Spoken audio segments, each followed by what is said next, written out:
45 days strategy. अगर आप score करना चाहते हैं 95% से अबव, सो सिलेबस को कैसे खल्लास करना है इन 45 दिनों में, है ना। एक्यूरेट प्लान बताऊंगी।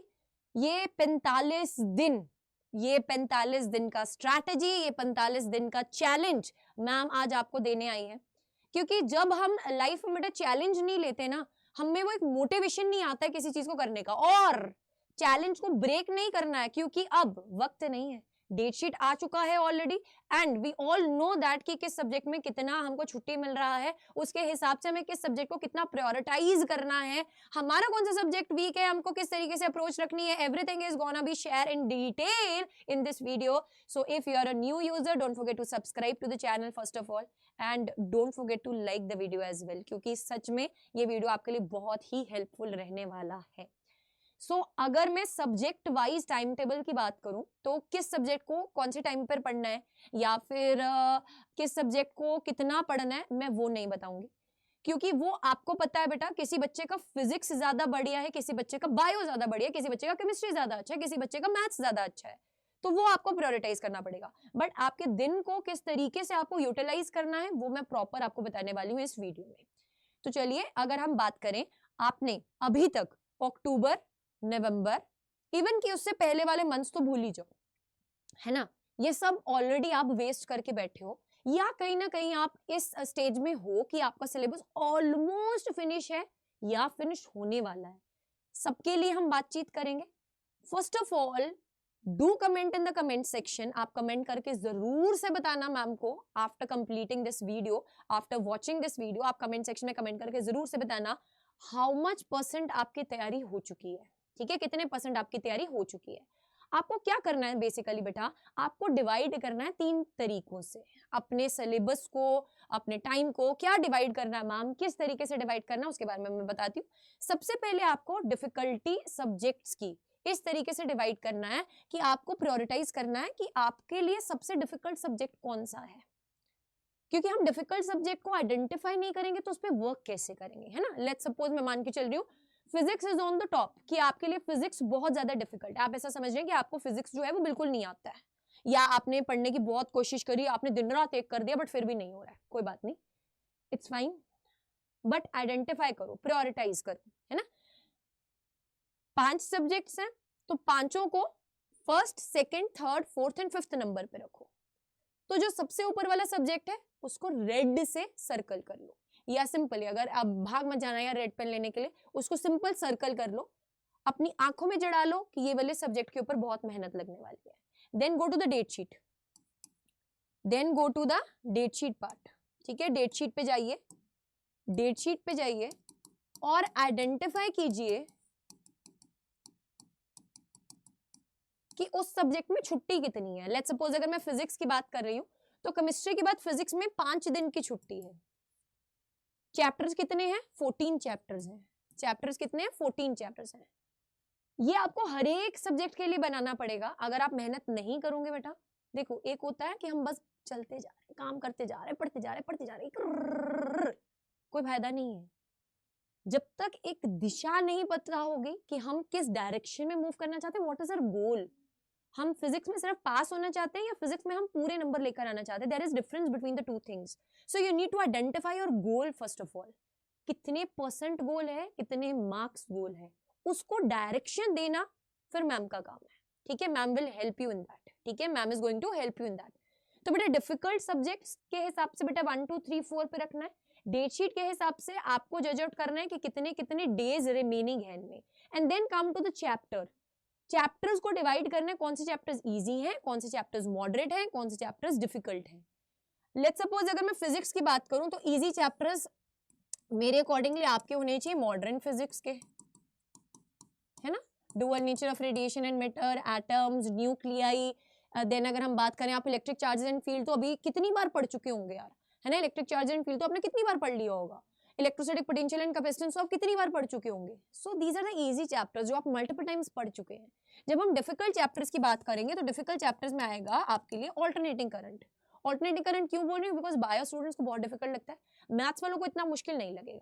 ठीक है, उसके बाद अपने पास आ जाएगी ऑप्टिक्स, उसके बाद अपने पास आ जाएगी ऑप्टिक्स। ऑप्टिक्स में ray optics and wave optics, उसको भी तुमने पता नहीं क्यों हुआ बना रखा है, बट इट्स फाइन, है ना। यहाँ पे मैं आपको सब कवर करवाऊंगी, टेंशन मत लो। एसी एंड ऑप्टिक्स आइडेंटिफाई करने हैं चैप्टर्स, कौन से डिफिकल्ट है कौन से इजी है। Then comes the duration, how to manage time, हम किस तरीके से मैनेज करेंगे मैम टाइम को। हम ये सब तो बना लेंगे, बट टाइम कैसे मैनेज करेंगे। So for that I am gonna give you 45 days hard challenge. अब हर एक बच्चा जो इस वीडियो को देखेगा वो इस चैलेंज को अगर एक्सेप्ट करता है तो वो कमेंट सेक्शन में लिख के जाएगा hashtag physics core army, hashtag physics core army, hashtag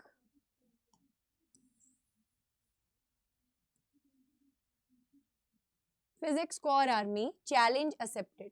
नीचे लिख देते हैं, नजर नहीं आ रहा होगा आपको, क्योंकि मुझे पता चलना चाहिए भाई कि कितने बच्चों का इस बार सच में मन है बोर्ड एग्जाम्स को अच्छे नंबर से क्रैक करने का।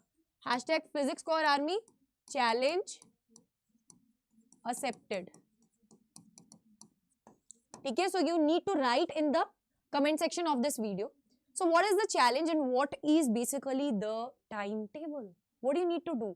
आप बहुत बार डिमांड करते हैं मैम हमको ना टाइम बता दो, हम तो स्कूल भी जाते हैं, है ना मैम, स्कूल में भी टाइम वेस्ट होता है, आके कैसे पढ़े, रिवीजन कब करें, सैंपल पेपर कब सॉल्व करें। तो ये मैंने एक आपके लिए टाइम टेबल तैयार किया है, अगर आप इसको फॉलो करते हैं बहुत अच्छी बात है, you will see the results. बेटा आपको एक हफ्ते के अंदर अंदर ऐसा लगेगा कि हाँ यार रिजल्ट्स दिख रहे हैं, हमको टाइम भी ज्यादा मिल रहा है, हमको ब्रेक भी मिल रहा है, हम ब्रीथ भी कर पा रहे हैं, हम अच्छे से पढ़ भी पा रहे हैं। उसके लिए आपको अपना स्लीपिंग रूटीन मैनेज करना पड़ेगा, और स्लीप बेटा कम से कम, मैं ये एक्सपेक्ट करती हूँ आप कम से कम अगर एटलीस्ट 6 आवर्स का स्लीप ले रहे हैं तो इट मीन्स दैट कि आप अपने टाइम को अच्छे से यूटिलाइज कर रहे हैं। सो फर्स्ट अगर हम बात करें, आपको 5:30 से 6 बजे के स्लॉट में, सुबह वाले स्लॉट में, 5:30 से 6 बजे वाले स्लॉट में उठ जाना है। मुझे पता है सर्दियां हैं, मुश्किल है, उठा नहीं जाएगा, बट उठना पड़ेगा। ठीक है, wake up and gate fresh up. उसके बाद आप 6 से 8 बजे के स्लॉट में एक सब्जेक्ट कोई भी, अब ये नहीं कि डेली एक ही सब्जेक्ट को रिवाइज करना है, बेटा सुबह के टाइम माइंड एकदम फ्रेश होता है, उस टाइम पर हम जिन चीजों को अपने दिमाग में लंबी टाइम तक भरना चाहते हैं ना, स्टोर करना चाहते हैं, उसको हम भरते हैं। तो बेटा 6 से 8 बजे के टाइम स्लॉट में आपको क्या करना है, मॉर्निंग रिवीजन करना है। अब इसमें कोई भी सब्जेक्ट उठा सकते हैं, आपने जो भी एक दिन प्रीवियस पढ़ा है उसका रिवाइज कर लो, या जो आप बहुत पहले पढ़ के आ चुके हो जिसमें आपको कॉन्फिडेंस है कि हमें आता है, सब रिवाइज करना पड़ेगा। रिवीजन से ही बेटा आपका कॉन्फिडेंस इंक्रीज होगा। सो 6 से 8 बजे के स्लॉट में मॉर्निंग रिवीजन करें। अब 8 से 2 बजे के बीच में मैंने स्कूल लिखा है। अब कई बच्चे स्कूल जाते हैं, कई बच्चे स्कूल नहीं जाते हैं। अब लास्ट के दिनों में तो स्कूल जाना डेली बेसिस पर इट्स नॉट गुड, आपको अपने लिए टाइम बहुत कम मिलता है बेटा अगर आप स्कूल में जाते हैं और इतना टाइम वहां पर वेस्ट करके आते हैं। अगर आप 8 बजे से लेकर 2 बजे का टाइम अच्छे से यूटिलाइज करके आते हैं स्कूल में, then it's well and good. But if you are wasting time there, है ना, इधर से उधर, है ना, डफरी मार ली, इधर उधर बैठ लिए, थोड़ी गपशप मार ली, थोड़ी टीचर की बुराई कर ली, उसका कोई फायदा नहीं है। अगर इस टाइम को अच्छे से यूटिलाइज करोगे तभी स्कूल जाना, अदरवाइज स्कूल मत जाना। ठीक है, देन 2 से 3 बजे तक आप आके लंच कीजिए, पावर नैप लीजिए, फ्रेश हो जाइए। ठीक है, अगर आप 15 से 20 मिनट या आधे घंटे का भी पावर नैप लेंगे तो आपको बहुत फ्रेश लगेगा। उसके बाद 3 से 5 बजे में आप सब्जेक्ट नंबर 1 उठाएंगे। अब मैंने सब्जेक्ट नंबर 1, 2 एंड 3 लिखा है, मेंशन नहीं किया है subject, according to your priority. बेटा अगर हम यहाँ पे बात करें, आप जब फ्रेश माइंड से उठेंगे, सोकर उठेंगे 3 से 5 बजे वाले के टाइम पे, फिर भी यार दोपहर का टाइम होता है, इस टाइम पर यूजुअली जो बच्चा होता है ना वो इतना फ्रेश नहीं होता है। दोपहर के टाइम पर नींद आती है, पावर नैप ले भी लोगे बट फिर भी थोड़ा सा नींद वाला फीलिंग आएगा। तो इसमें थ्योरेटिकल सब्जेक्ट को मत उठाना, है ना। थ्योरेटिकल सब्जेक्ट को उठाओगे तो पढ़ पढ़ के उसको और नींद आने लगेगी। इस टाइम पर वो सब्जेक्ट उठाना जिसमें आपको न्यूमेरिकल प्रैक्टिस करने पड़े, यानी कि आप फिजिक्स या केमिस्ट्री में से किसी को उठा सकते हैं। This is my personal suggestion to you, बाकी आप कुछ भी फॉलो कर सकते हैं।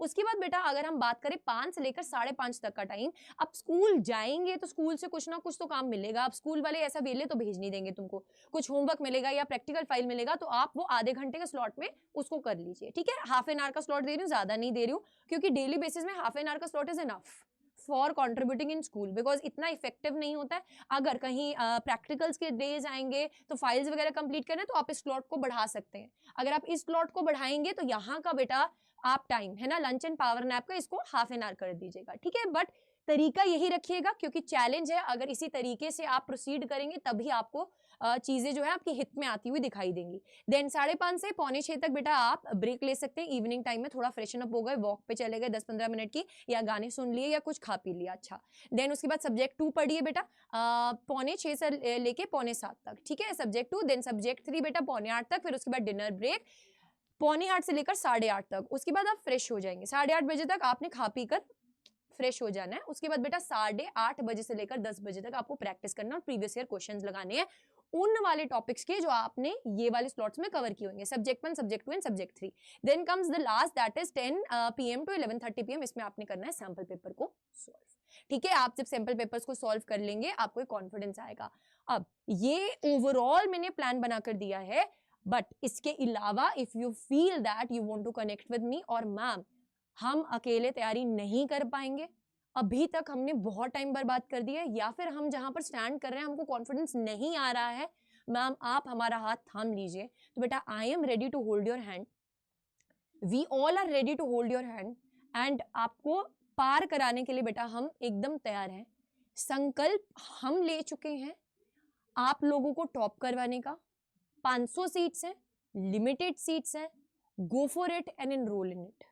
अगर आप मेरी आर्मी यानी कि फिजिक्स कोर आर्मी को ज्वाइन करना चाहते हैं, इफ यू वांट कि मैम आपकी पर्सनल गाइड बने, आप मैम के साथ कनेक्ट कर पाए, तो बेटा this is the code you need to use Y549। इसके अंडर अगर आप एनरोल करेंगे और आप इसका स्क्रीनशॉट भेजेंगे मैम को on the email ID arshpreet.singh@247.com पे, तो आप मेरी आर्मी के अंडर एनरोल हो जाएंगे बेटा।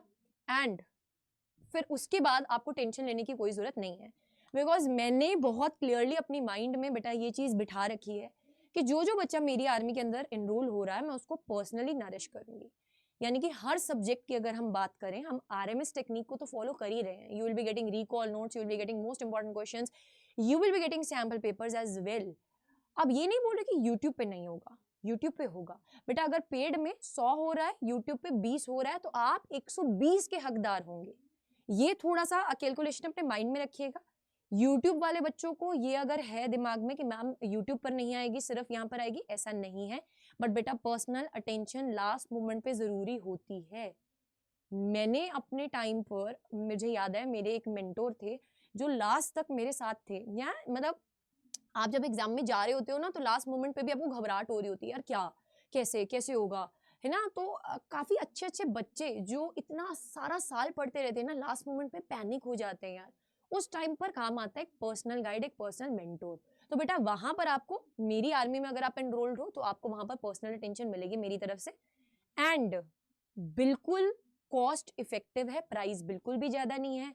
Go and enroll in it. Prices are really pocket friendly for all of you. This is the code. Links are in the description box, as well as you can enroll using simply beta going to the app under the K12 category. All courses में जाके K12 category में जाके आपको course मिल जाएगा। ठीक है, K12 category में जाओगे, CBSE बोर्ड क्लास 12 में खोलोगे, so this is the price। ठीक है, ये आपके पास कोर्स है। यहाँ पे बेटा जब आप बाय नाउ पे क्लिक करेंगे, then you will be getting the Y549। जैसे ही आप अप्लाई करेंगे तो बेटा आपको ये देख लीजिए, है ना, this is the price. So this is going to hike बेटा, ये ज्यादातर बढ़ती जाएगी। तो मैं आपको यही रेकमेंड करूंगी आप जल्दी से जल्दी इसमें इनरोल कर लीजिए। और आपके जो भी रिकमेंडेशंस हैं, आप जो भी चाहते हैं इस बैच में कि मैम हमसे ना इतनी देर तक बात कर पाओगे, मैम हमको ये वाला टॉपिक अच्छे से समझ नहीं है, मैम आप ये बता पाओगे, आपकी जो भी क्वेरीज हैं, या फिर आपकी ओवरऑल बेटा सब्जेक्ट के रिलेटेड या कुछ भी कोई भी क्वेरीज हैं, आप जरूर से कमेंट सेक्शन में ड्रॉप करके जाइएगा। See you all soon with upcoming lectures, with upcoming videos. Till then, love you all. Take care and bye-bye.